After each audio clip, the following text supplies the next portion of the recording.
Agence immobilière Burnett? Jade Summers à l'appareil. Récitai-je pour la 20e fois de la matinée.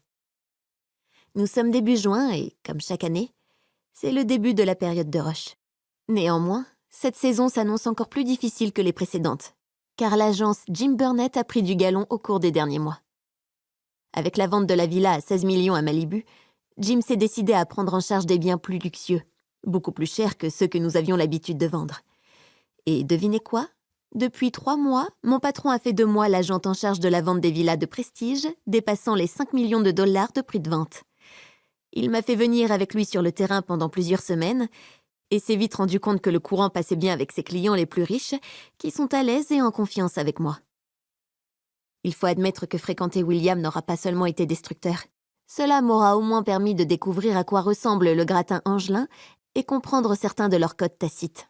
À présent, j'ai des clients richissimes et fidèles qui me recommandent à leurs proches et, en l'espace de quelques semaines, j'ai déjà réussi à me constituer un portefeuille de biens phénoménaux à gérer. Autrement dit, je vis le rêve de n'importe quel agent immobilier. Je ne l'aurais pas cru, mais je suis très à l'aise avec ces nouveaux challenges et je performe comme jamais auparavant. Il faut dire que je n'ai jamais autant travaillé de ma vie. En fait, j'y consacre tout mon temps. Depuis que j'ai quitté Malibu, je fais en sorte d'être constamment occupée pour penser le moins possible à William et à la déchirure qui lézarde encore mon cœur 6 mois après notre séparation. Et cela marche assez bien. Du moins, c'est ce dont j'essaie de me convaincre, même si j'ai souvent l'impression de l'apercevoir au milieu de la foule, au détour d'une rue ou dans le rétroviseur. Je ne m'attarde pas trop sur ces visions. Je sais que j'hallucine. Et travailler à en perdre la raison m'aide à ne pas trop me concentrer sur ça. Au cours de la journée, je m'arrête à peine pour manger.